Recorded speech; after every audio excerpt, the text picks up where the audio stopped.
जय श्री कृष्ण। आप सभी को देव उठनी एकादशी और तुलसी विवाह की बहुत बहुत शुभकामनाएं। साल में 24 एकादशियां व्रत आती है। 24 व्रत नहीं करे तो आप व्रत कथा अवश्य सुनिए। व्रत कथा सुनने मात्र से सारे पापों से मुक्ति मिलती है। आइए व्रत करा आरंभ करते हैं। ओम श्री गणेशाय नमः। कथा के अनुसार एक राजा रानी थे। उनकी प्रजा राजा ने कहलवा रखा था एकादशी के दिन कोई भी ना अन्न खाएगा ना अन्न कोई भी बेचेगा। उनकी प्रजा इस नियम का बहुत विधिवत पालन करती थी और बहुत विधिवत एकादशी का व्रत राजा रानी भी किया करते। सुबह ब्रह्म मुहूर्त में उठ के स्नान ध्यान करके लक्ष्मी नारायण की पूजा करते, कथा सुनते, रात्रि में प्रजा सहित जागरण करते, फलाहार करते। ऐसे नियम कई सालों तक चलता आया। एक दिन भगवान विष्णु ने सोचा क्यों न इस राजा की परीक्षा ली जाए। ये बहुत दिनों से एकादशी का व्रत करता है और माता तुलसी का विधिवत ध्यान भी रखता है। अब प्रभु के मन में जब ये बात आ गई तो प्रभु कहाँ रुकते। माता लक्ष्मी से कहा, आज इस राजा रानी की हम परीक्षा लेंगे। माँ बोली, ठीक है चले। प्रभु बोले, नहीं मैं अकेले ही जाऊंगा। प्रभु गए। बहुत ही सुंदर नारी का स्वरूप धली, बहुत ही सुंदर। अब प्रभु को जो देखता सब आकर्षित हुए। वो राजा के पास गई, बोली, हे राजन मुझे कार्य की जरूरत है। राजा उसके रूप को देखकर मोहित हो गए। बोले, मैं तुमसे विवाह करना चाहता। बोले, राजन मैं आपसे विवाह करूंगी लेकिन मेरी शर्त है। बोले, क्या? आप सारा राजभार मुझे दे देंगे, मेरा कहना मानेंगे। राजा मोहित हो चुके थे। जब नारी पर आसक्ति बढ़ जाती है पुरुष की तो सारी बातें वो स्वीकार कर लेता, मान लेता। उसी तरह राजा की भी वही हालत हुई। सारी बातें उसने मान ली। अब राजा ने प्रभु रूप स्त्री को राज्य सौंप दिया। अब जब सौंप दिया, अब ना वो तुलसी में जल डालती ना नियम से पूजा करती। लेकिन राजा मोहित थे। राजा अपना नियम निभाते थे। राजा की जो रानी थी, राजा रानी के एक पुत्र थे, नियम अपना निभाते थे। तो क्या हुआ, कुछ दिन बीते, एकादशी 15 दिन बाद एकादशी आ गई। जब एकादशी का व्रत आया तो अब रानी उसको पता था कि सब लोग, प्रभु तो थे ही अंतर्यामी, सारा पता था। बोले, एकादशी के दिन सब अन्न बेचेंगे और अन्न बनाएंगे। राज में उसने ढिढोरा पिटवा दिया। सब बोले ठीक है, सब अन्न बेचने लगे। व्यापारी कहाँ मानते, वो राजा के डर से तो रुक गए थे। व्रत तो सभी ने किया लेकिन अन्न बेचना नहीं छोड़ा। अब ये मांस मदिरा सब महल में बनवा ली, मांस बना ली, मांसाहारी भोजन, और राजा को परोसा। राजा से बोले, भोजन करो, मैंने अपने हाथों से बनाया है, आप ये भोजन कीजिए। राजा बोले, हे रानी, मैंने तुमसे विवाह किया तुम्हारी सुंदरता को देखकर, लेकिन मैं एकादशी के दिन अन्न नहीं खाऊंगा। वो भी तुम मांसाहारी बनाई, मैं तो अन्न भी नहीं खाऊंगा, फलाहार करूंगा। तो वह रानी बोली, जो प्रभु रूप स्त्री थी, वो बोली, आप फलाहार नहीं करेंगे, आपने मुझे वचन दिया था, उस वचन को याद करो कि तुम्हारा कहना होगा, सब लोग तुम्हारी बातें मानेंगे। अब राजा बड़े विस्मय हुए। बोले, मैं ये आपका वचन नहीं मान सकता हूँ। तब बोली, ठीक है, आप अपने पुत्र की आहुति दे, बलि दे, मैं उसका सिर काटना चाहती हूँ। अब राजा क्या करते, अब ना खा रहे हैं ना कुछ बोल। रानी बोली, इसका जवाब दो, आप वचन से फिरो नहीं, इसके बदले मुझे आपके पुत्र का सर चाहिए। भगवान विष्णु बोले, इसके बदले मुझे आपके पुत्र का सर चाहिए। अब राजा बहुत परेशान थे। इतने में उनकी बड़ी रानी आ गई। बोली, हे राजन, आप इतना परेशान क्यों हैं, आप मुझे बताइए। बोले, क्या बताओ, मैंने विवाह करके गलती की, मोहित हो गया था इस पे। अब ये तो मेरा एकादशी का व्रत खंडित कर रही है, मुझे प्रभु सेवा से विमुख कर रही है, अब मैं क्या कर सकता हूँ। तब इतने पे रानी बोली, क्या बात है। बोले, ये कह रही है आज भोजन करो, वो भी मांसाहारी भोजन, मैं कैसे भोजन को हाथ लगाऊं। आज एकादशी है, एकादशी के दिन तो मैं अन्न भी नहीं छूता। रानी बोली, फिर अब ये क्या कह रही, अगर अन्न नहीं खाएंगे तो अपने पुत्र की बलि दो। मैं कैसे पुत्र की बलि दे दूं? रानी बोली, पुत्र तो फिर भी आ जाएगा, धर्म नष्ट हुआ तो धर्म दोबारा नहीं आएगा। धर्म को हे राजन नष्ट मत होने दो। मैं उसकी माता हूँ, मैं आपको ये अधिकार है, आप उसके पिता हैं कि आप उसके बलि दे दे, मेरी तरफ से भी आ गया है।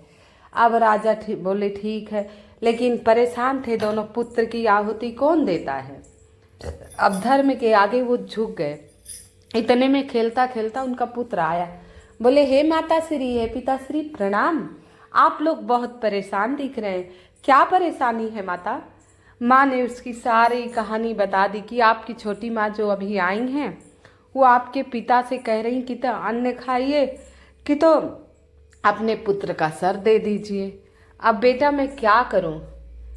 तब पुत्र बोला, हे माँ, मैं तो दोबारा जन्म लेकर आ सकता हूँ, अगर आपके भाग्य में मैं लिखा हूँ, आपकी सेवा के लिए मुझे प्रभु ने चुना है तो मैं दोबारा जन्म ले सकता हूँ। लेकिन धर्म गया तो सब गया, धर्म नहीं जाने चाहिए। पुत्र तो दोबारा भी आ सकता है। प्रभु भोजन मत कीजिए, आप मेरी बलि दे दीजिए। हे पिताश्री, हे महाराज, अपने धर्म का पालन कीजिए। पुत्र की इतनी बड़ी बड़ी बातें सुनकर राजा खूब रोए और पुत्र के चरणों पड़ गए। बोले नहीं हे पिता, मुझे पाप का अधिकारी मत बनाइए। जैसे ही तलवार निकाली पुत्र का सिर धड़ से अलग करने, इतने पे वो भगवान विष्णु अपने असली अवतार में आ गए, असली रूप में आ गए, जगत जननी माता महालक्ष्मी के साथ। बोले हे राजन, मैं तुमसे बहुत प्रसन्न हूँ, बहुत ज़्यादा प्रसन्न हूँ, और तुमने अपने धर्म का पालन किया, अपने पुत्र की आहुति देने से भी पीछे नहीं थे, धर्म पहले समझे। तुम धन्य हो, तुम्हारी भक्ति धन्य है, तुमसे मैं बहुत प्रसन्न हूँ। अब प्रभु के साक्षात दर्शन पाकर राजा रानी उनके पुत्र बहुत खुश हुए। तीनों प्रभु के आगे नतमस्तक हो गए और बोले हे प्रभु, आप मुझे बैकुंठ ले चलिए, मैं ये कारोबार अपने पुत्र को सौंपना चाहता हूँ। प्रभु बोले तथास्तु।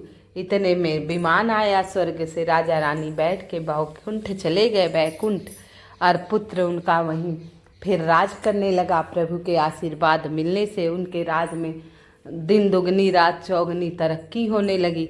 पुत्र कारोबार अच्छे से संभालता और पहले की ही तरह अपने राज में एकादशी का व्रत और एवं जागरण करवाता। तो ये देवसैनी एकादशी की पहली कथा थी, बहुत ही विशेष कथा। आइए दूसरी कथा आरंभ करने के पहले आप सभी से निवेदन है, कृपया मेरी वीडियो को लाइक एवं सब्सक्राइब अवश्य कर दीजिएगा। कमेंट में जय माँ लक्ष्मी, जय भगवान विष्णु या जय माँ तुलसी लिख दीजिएगा, क्योंकि आज तुलसी विवाह है। आज तुलसी विवाह के दिन लोग तुलसी पर लाल चुनरी उड़ाएंगे, 11 घी का दीपक प्रज्वलित करेंगे। इसके बाद मेवा, मिठाई, मिश्री जो भी माँ को पसंद है, शकरकंदी, गन्ना, आंवला सब लाकर माँ को भोग लगाया जाएगा। तरह तरह की मिठाइयाँ बनाई जाएंगी। इसके बाद शालिग्राम माता तुलसी की आरती की जाएगी और पुष्पों की माला माँ को पहनाया जाएगा। बहुत ही विशेष दिन है। इस दिन माँ को कलावा अवश्य बांधना चाहिए, माँ को कलावा अवश्य बांधना चाहिए, बहुत ही विशेष दिन है। तो आइए और उपाय के बारे में जानने से पहले कथा सुनते हैं। हम कथा सुनेंगे दूसरी कथा आरंभ करते हैं। अभी तक लाइक नहीं किया हो कृपया लाइक एवं सब्सक्राइब अवश्य कर दीजिएगा। दूसरी कथा आरंभ करते। एक राजा रानी थे, बहुत शास्त्रों के अनुसार बहुत ही पुरानी सच्ची कथा है। राजा रानी नियमित एकादशी का व्रत करते, नियम था साल की 24 एकादशियों का व्रत करते। उनके राज में सभी व्रत किया करते थे, अन्य कोई नहीं खाया करता, और सबके फलाहार की व्यवस्था राजा स्वयं किया करते थे, जिससे कोई प्रजा दुखी नहीं हो। बाकी किसी चीज पे पाबंदी नहीं थी। सबसे उन्होंने निवेदन किया था कि अब सब एकादशी का व्रत करें तो भगवान विष्णु की कृपा, माता लक्ष्मी की दया सदा हमारे राज पर बनी रहेगी, धन धान से संपूर्ण रहेगा, और सबके आंगन में एक एक तुलसी का पेड़ अवश्य होना चाहिए। एक एक तुलसी का पौधा सबके आंगन में अवश्य होना चाहिए। राजा ये निवेदन किए थे।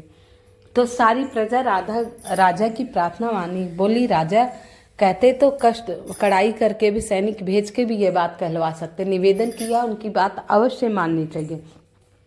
सारी प्रजा एकादशी का व्रत करती। कुछ समय बाद एक व्यक्ति आया राज्य में, बोला, हे राजन, मुझे नौकरी दे दीजिए, मुझे नौकरी की मतलब ज़रूरत है। राजन बोले, ठीक है, नौकरी तो आपको मिल जाएगी, लेकिन एक शर्त है। पुरुष बोला, हाँ राजन, बताइए कौन सी शर्त है। मैं आपकी सारी शर्त मानने के लिए तैयार हूँ, ये पेट की अग्नि बुझाने के कारण। बोले, ठीक है, तुम्हारे भूखे पेट को भोजन भरपूर मिलेगा, सिर्फ एक दिन नहीं मिलेगा, वो एकादशी का दिन होगा। अगर तुम्हें ये शर्त मंजूर हो तो तुम मेरे महल में नौकरी कर सकते हो। अब उस समय तो पुरुष ने सोचा, हाँ कर देता हूँ, जबकि जब देखी जाएगी, अभी तो 15 दिन है एकादशी का, जबकि जब देखेंगे क्या होता है, अभी तो कम से कम भरपेट भोजन तो मिले, मैं कितने दिनों से भूखा हूँ। यही मन में सोचते हुए वो हाँ कर दिया। बोला, ठीक है प्रभु। राजन, ठीक है, मैं भी एकादशी के दिन व्रत करूँगा और प्रभु के भाव भजन करूँगा। राजा प्रसन्न हुए, बोले, ठीक है, नौकरी पे रख लिए। नौकरी पे रख लिए, कुछ दिन चलता रहा। जब एकादशी का दिन आया, वो युवक का, हे राजन, मुझे अन्न दे दीजिए। बोले, मैंने पहले ही तुम्हें शर्त याद दिलाए।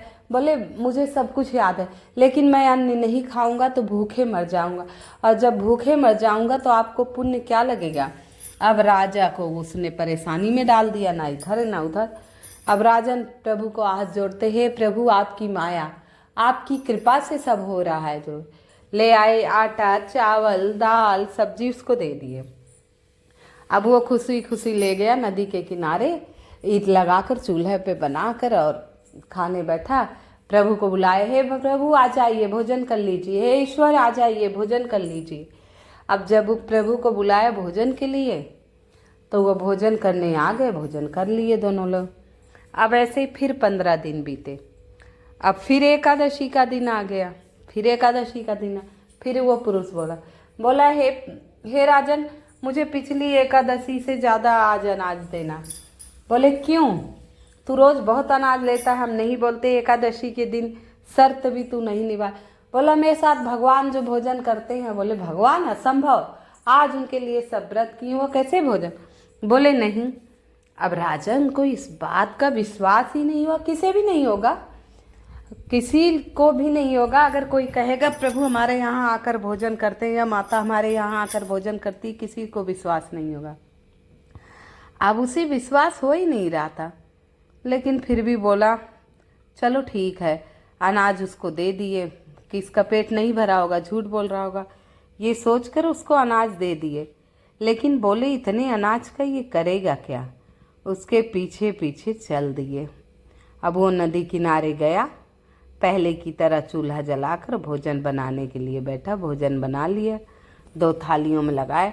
बोला, हे भगवान आओ खा लो, हे भगवान आओ खा लो, हे कान्हा आओ खा लो। बार बार बुलाने प्रभु आज नहीं आ रहे हैं। अब उसे क्या पता कि राजन छिप के देख रहे हैं।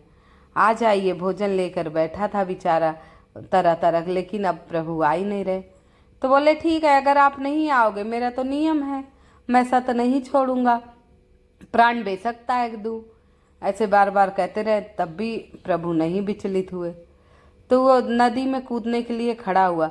बोला, मैं अब यहीं कूदकर अपने प्राण त्याग दूं, जब आप ही नहीं आओगे भोजन करने तो मैं क्या करूंगा भोजन करके। ये सारी वार्तालाप, ये सारी मतलब कहानी राजा देख रहे थे। जैसे ही कूदने के लिए आगे बढ़ा, भगवान विष्णु स्वयं प्रकट हुए, उसका हाथ थाम लिए, बोले, आओ भोजन करते हैं। अब साथ में भोजन करने लगे। और इसके बाद अब राजा जाकर बैठे और महल में सोच रहे, मैं व्रत करता हूँ, पूजा करता हूँ, नियम निभाता हूँ, कभी प्रभु मुझे दर्शन नहीं दिए, और ये थाली भर भर के खाता है, एकादशी के दिन भी चावल बिना नहीं मन भरता इसका, इसको दर्शन दिए। तब बहुत देर तक सोचे, फिर बोले, उसको बुलाया, बोले, तुम्हें प्रभु?